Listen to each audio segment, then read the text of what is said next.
When it comes to pickup trucks, the decision to go diesel, it's generally a simple one. If you haul heavy loads under tow trailers on a regular basis, there is no substitute for the confidence-inspiring muscle and low-end torque of a compression-ignition engine. The incremental improvements in fuel economy that you'll also gain just sweeten the deal.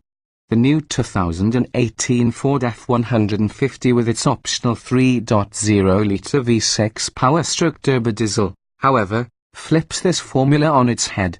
High smooth and linear power delivery, quiet operation, fuel economy. Low's less horsepower and torque than the 3.5-litre V6 EcoBoost, price premium. For even deeper coverage of the Ford F-150, view our buyer's guide in-depth review. Although it now wears a power stroke badge, the 3.0-litre V6 has an international pedigree. Commonly referred to as the Lion engine, it was jointly developed by Ford with PSA Peugeot Citroën years ago and is currently used in some Land Rover products.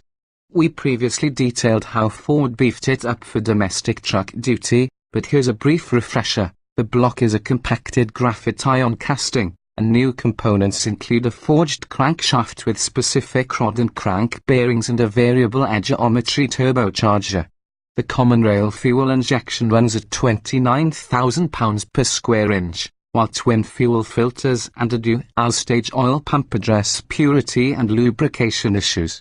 Although its 250 horsepower figure may seem a little weak in the knees, it's the 440 lb-ft of torque that is of interest to those who work their trucks hard.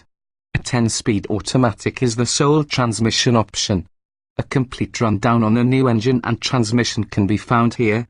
The price of efficiency. Ford has made some noise with the 3.0-litre diesel's recently announced 30 miles per gallon highway EPA fuel economy rating along with 22 miles per gallon city and 25 miles per gallon combined. But those numbers apply only to the rear-wheel drive Super Cab.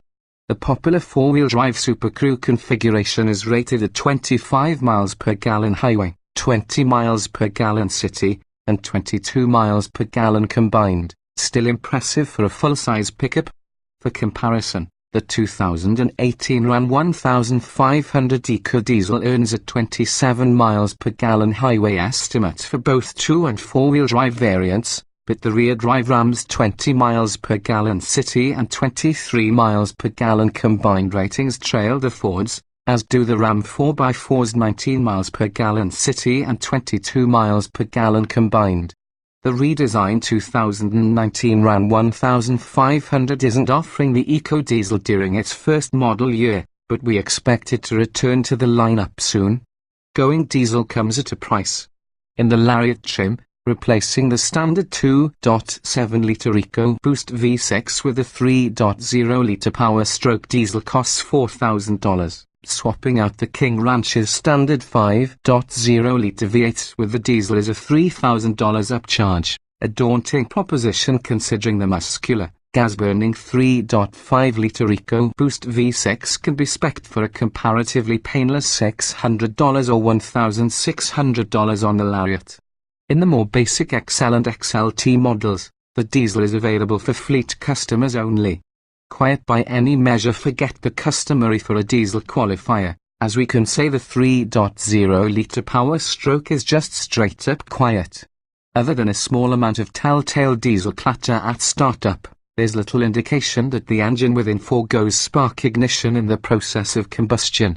Obviously, standing directly in front of the truck's grille or popping the hood will reveal the engine's true nature, but in terms of NVH at the helm it sounds far more like a mild-mannered gasoline V6 than a heavy hauler.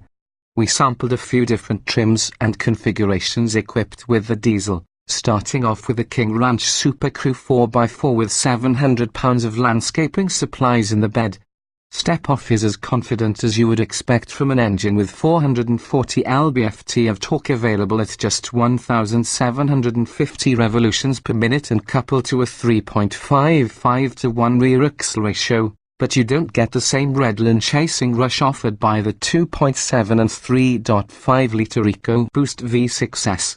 Navigating the circuitous Tolan Highway 72 west of Broomfield, Colorado, to an elevation of more than 8,800 feet above sea level presented little challenge for the diesel. The 10-speed automatic transmission in its normal mode, sport, eco, tow haul, and off-road modes also are available, performed almost imperceptibly. Then again, with 10 cogs to choose from, there's not a lot of real estate in between the ratios.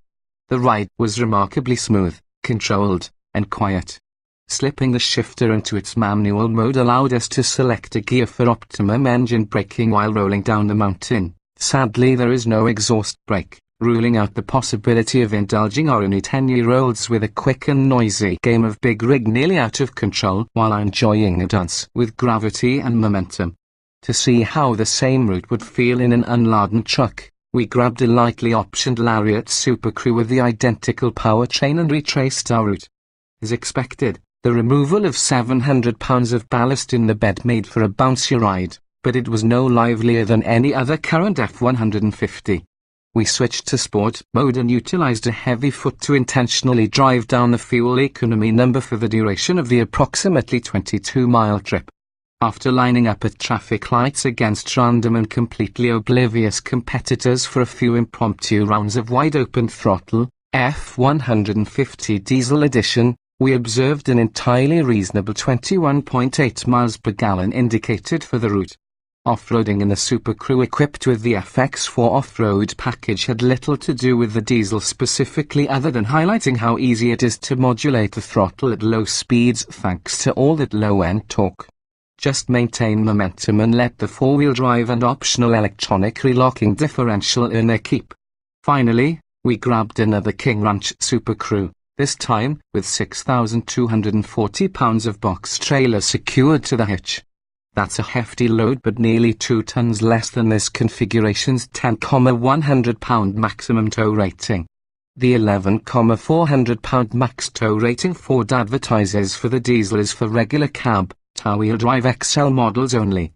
This time we embarked on a different 23.5-mile loop of varied terrain, driving quickly but cautiously, braking early, anticipating red lights, and maintaining the speed of traffic. This truck was equipped with the 3.3 1-to-1 rear differential, and you could feel it. As anyone who has trailered with an F-150 knows, it's an excellent tow vehicle. It tracks straight, the sway control adds a level of safety and comfort, and it generally makes towing far easier and safer than you'd expect.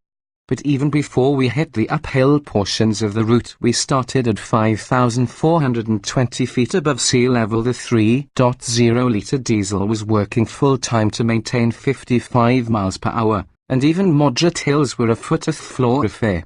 It's not that we were expecting it to perform with a Super Duty level of nonchalance, but the dramatic advances in the HD arena over the last few years may have unrealistically heightened our expectations for the 3.0-litre power stroke. It's important to note that it never felt overstressed in the way a gasoline engine can when tugging a load uphill, that sensation where the vehicle slows to a degree that you begin to contemplate that you might not actually make it to the top. The power stroke maintains confidence all the way, loyally if not exuberantly.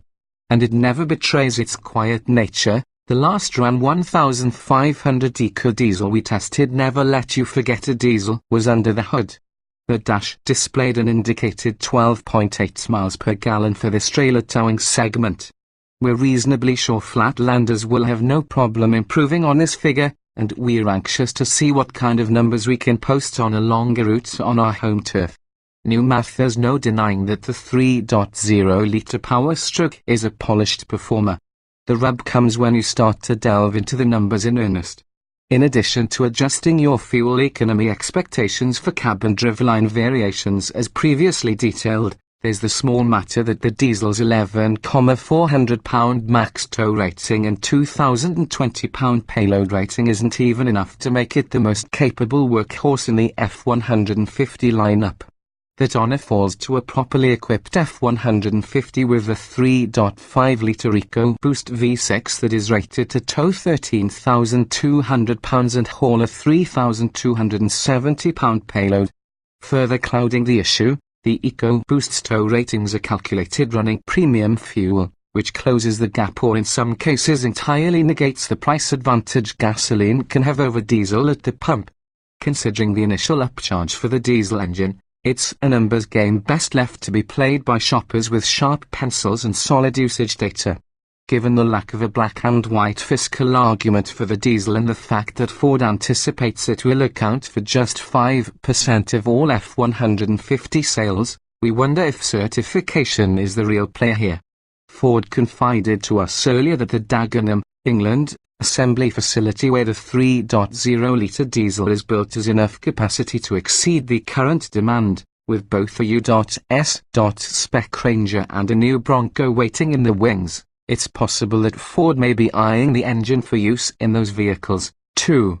The bottom line is that efficiency is the goal here, not pulling power supremacy. If you frequently tow a moderate amount over long distances, say a pair of snowmobiles or ATVs, or a utility trailer under £5,000, and occasionally tackle a shore-foul, £7,000 plus towing job, the 3.0-litre power-stroke diesel will provide plenty of quiet power and theoretically improved fuel economy over the long run. But based on our short exposure so far, buyers who regularly tow more than £6,500 over long distances would be better served by the 3.5-litre EcoBoost or should consider moving up to a Super Duty.